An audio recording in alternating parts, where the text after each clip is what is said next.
All right, welcome back to my Age of Wonders 3 series about the Wastelands Campaign. This is a mod available in the Age of Wonders 3 Steam Workshop. It's made by Gladen.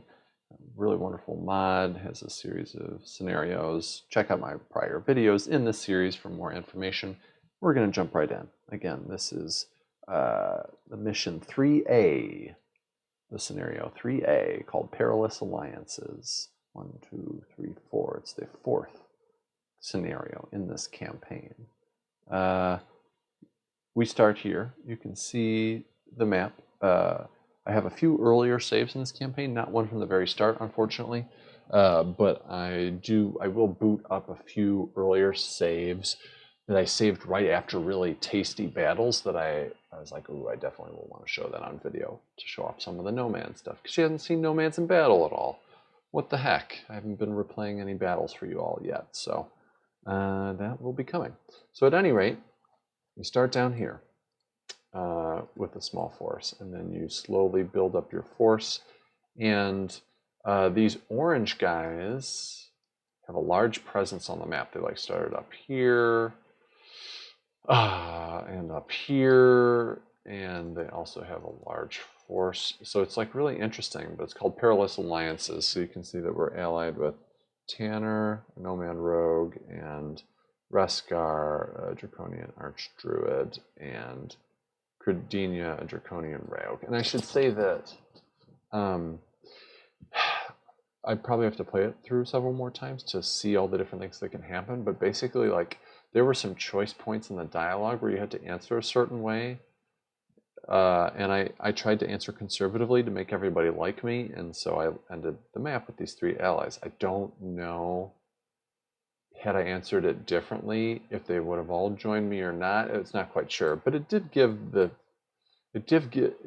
sense of like there's some important weight to the decisions I was making and how I was answering questions and whether I was being polite or whatever. So it's a good job on Gladen's part, on the developer of this campaign's part. Like, it felt like, ooh, maybe if I don't answer this correctly, my life could be a lot more painful in terms of having to do things militarily. But anyways, I opted to try and have lots of allies. I expanded. The allies did some work. I did some work. You can kind of see where the yellow is on the map, and that's where I took over. So kind of took out through here. You can see that's one of the cities they had. Again, I was planting lots of cities everywhere as I could. I took that thing for where it's barren, so you get the +5 growth, that empire upgrade.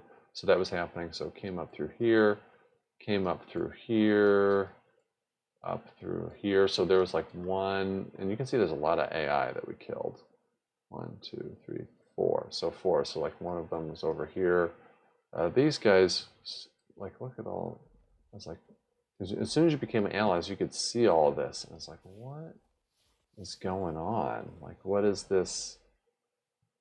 Where does this go? And like, how is that all going to work? Are they going to backstab me? So it was really intriguing. But orange was pretty powerful. As was Tanner. I don't know why, but they have very similar colors. But it's like a lighter pink. Guess this is a lighter pink. I don't know. Doesn't matter a whole lot. But there were different allies here. Came up through here. Took out some stuff. There was another opponent up here, and then there was another opponent down here. So when the game ended, I think this was the final blow. And my allies were pretty aggressive at wrecking the enemy too. And they had a bunch of stuff. This is what that Storm Dragon looks like, by the way, in case you're curious. Inflict stun on a dragon. Are you kidding me? Shock breath. Yeah. I surrounded this city with rocks because I was thinking about attacking just to see what would happen, but I didn't end up doing that playtesting. So let's, they have a pretty sizable force. This is Reskar's stuff. What did I end with? Here's that, like, another hint of the ice, like, oh, what the hell is this ice stuff doing here? What did this guy get to? think I got this out of a dungeon or something. Champ 1. Phalanx. First time we've seen a Phalanx, so let's check it out. Look at that puppy. So Champ 4, 140. You know, the typical tireless, plus 12 there. Crippling wounds as usual. Fire weapons, I did take that Empire upgrade that I had mentioned earlier. Martial arts training is like an Empire upgrade. They have the throw spear, kind of like the spearman did. So this is a tanky boy.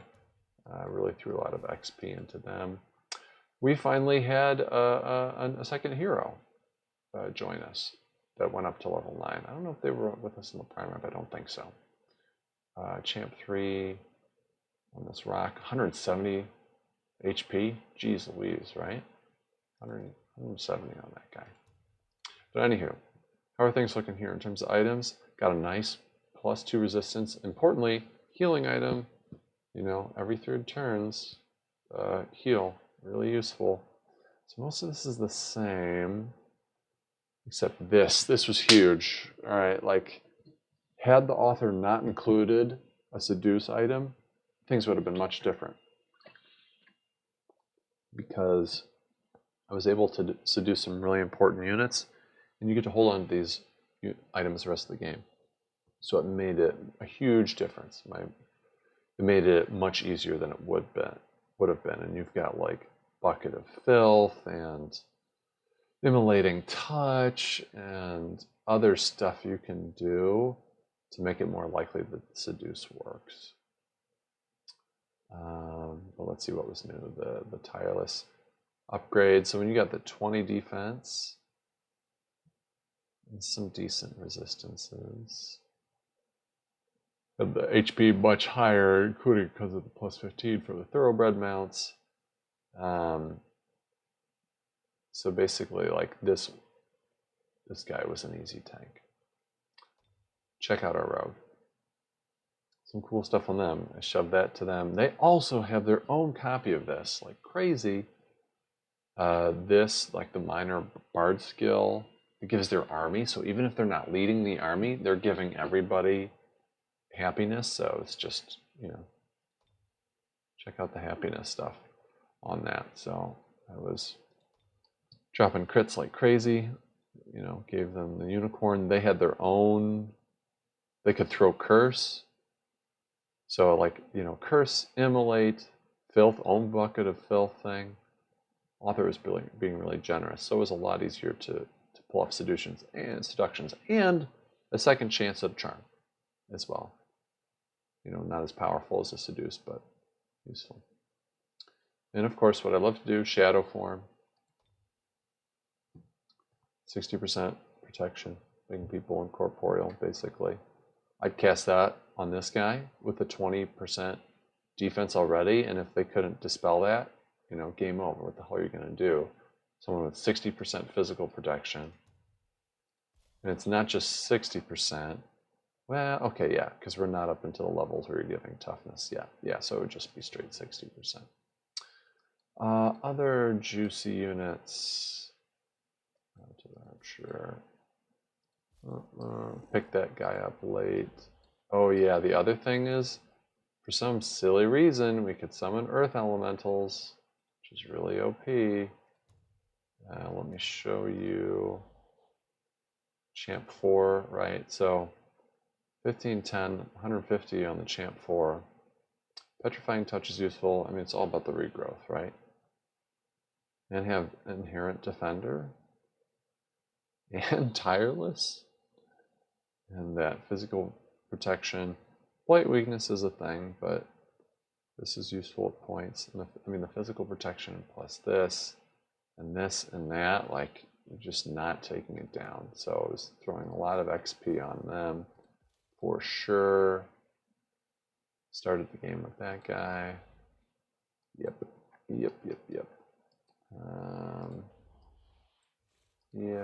Yeah. Showed the phalanx already. Yeah, so it was a cool map, a big map.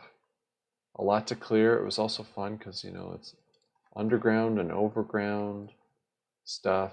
well-designed maps, kind of fun atmosphere. Just exploring a little bit. So yeah. And who are we against? Nomad Archdruid, High Elf Archdruid, Orc Rogue, and Dwarf Rogue. So we ended the game with these allies. It's kind of interesting. I think that is it for this one. 10 minutes, not bad. All right, I will see you in the next one. Wait, just kidding. I forgot I was going to show you some battle stuff. Yeah, what the people want. So this is an earlier save, so I kind of blown through here and some of that, and I was just kind of moving through my friend's territory to down in here, and so this is where I had gotten to with my starting army, plus a whole lot of earth elemental summoning, and like a lot of this stuff is seduced. That's not from my original class. So let me show you the recent battle stuff. I think, oh yeah, they attacked me. So I did lose a Toadstool Fairy and a Halfling Pony Rider, sad. But they attacked, oh, these Watchmen are fun. They have like a 20% native physical resistance. Archdruid Elf. So let's check this out. This is the first of a few battles I'm going to show. So you can see how I approach things here. Do Thunderstorm, my lord. I'm going to speed. I'll speed us up until I need to slow it down. So I was looking at the terrain and I was thinking about, okay, in what order do I want to engage these people? They disjuncted that, unfortunately. So I've got some folks here. I really want to get my Earth Elementals and my Lords of the Deep. This is my good Earth Elemental. He's got Tireless, so he's going to destroy these people, and he's got the regen. So I wanted them all to kind of conglomerate on that. So we'll see how this goes. Okay, so I'm kind of tightening up a little bit, putting him up front. To grant the Magic Strike, my Nomad Phalanx too. Gave a few buffs. Won't show up, but it was dispelled. Sad. Yeah, his one weakness, because he's super tanky, is the Poison Spit, unfortunately. The guard break stuff is super annoying.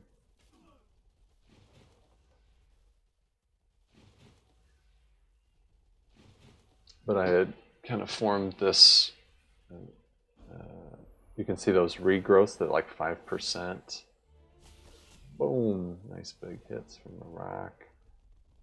Wanting to keep him alive while he's inconvenienced. That was a big crit. Laser projectiles thing. Resisted the charms. That guy went down.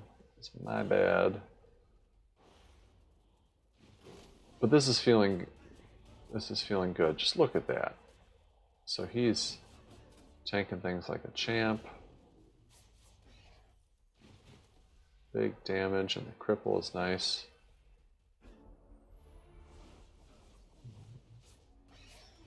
Big hits. Really explosive.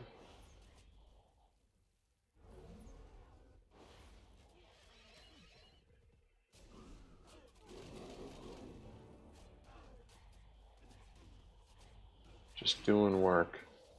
It's like 84. But when your HP is so high, look at that. It's just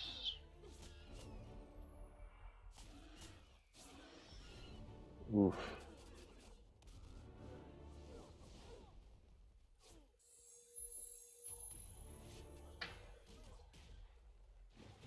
See?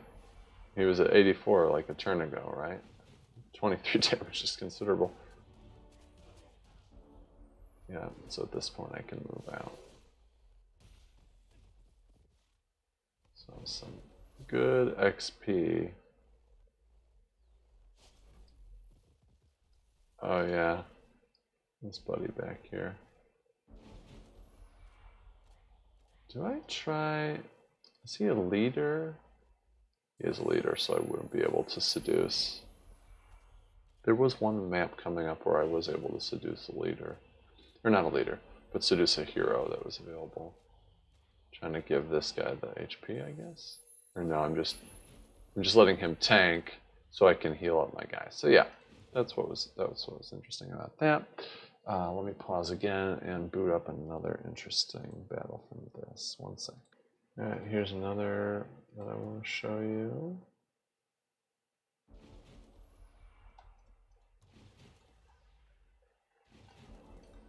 So some longbow stuff. I often like to kind of park folks down here and use the wall to my advantage. I forget how I handled this. Okay. So am I waiting? I can't remember if I knew I wouldn't be disjuncted, because usually I won't stack all my stuff on one thing. Oh yeah, I was putting them out here just to keep them busy and tank them, because they have the regrowth, so it's like whatever. Yeah, so I'm just tanking hits. Let me pause for a second. So let's see all the things. So last stand. So first of all, multiple channels of damage. So I got last stand, pole arm from the last stand, first strike from the last stand, regen from my horsey guy, Lion's Courage for the upgraded damage. Just look at him like a brick. Strong Will, guarded by flames for the additional damage channel and protection. These are the random things from the Grand Magical Strike, the regrowth, of course, this, of course, that, of course. So, light weakness is a weakness, shocking weakness is a weakness, but otherwise pretty decently protected. So, I'm just going to send him in and provide some long-term support. The prism is annoying, but I do have heals on both of my heroes. I cannot, because it's already an elemental, I can't use this guy to do the shadow form, but that's okay. He's got more than enough tankiness. So I park him up here, and at this point he's champ 3.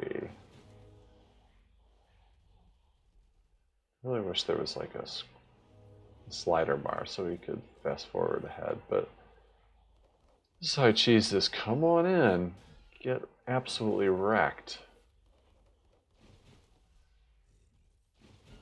Now, the blight from this guy will be a problem for him, so I have to, oh yeah, so my hero, you can see 28 and the 60% physical resistance on top of this.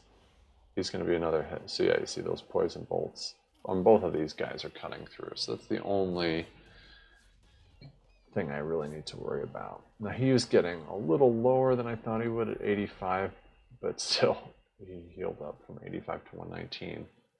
Crazy. So I'm moving in, getting him up on some units.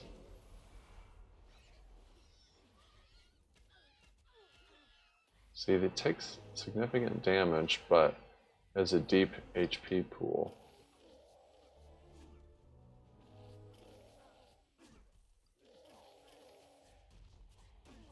Boom. So he's doing fine. He's at 111. The regen and the regrowth, like 29 regrowth. Crazy. So they're moving in.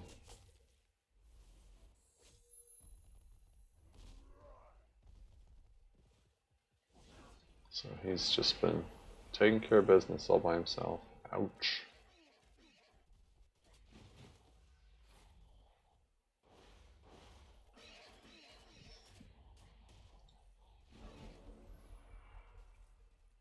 Yeah, it's got 36. Wonk. That was convenient. Skip.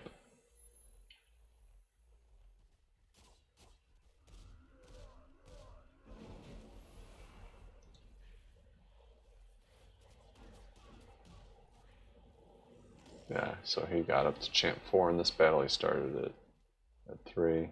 So I don't have to show you more because that's kind of summarizes it for you, how easily the Earth Elementals were able to wreck face. And then the next battle, because of how the troops were split, it was a lot of poison stuff, and I was glad that this was a separate encounter, because we are fairly weak to poison. So let's see how I handled it this time around.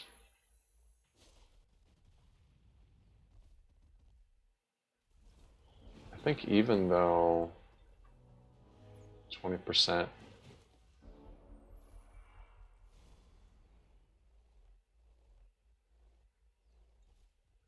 let's see, or was I just catching their attention? I don't recall how I handled this. But there are a few guys that got to be careful with this. Like, I would hate to, 17 on a 1 or 11, I would hate to lose to something like that.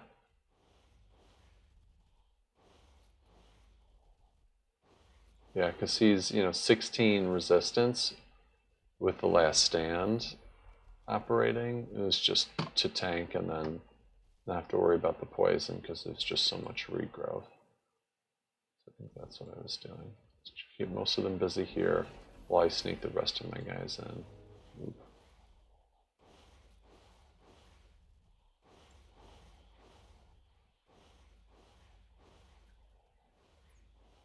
Mm-hmm.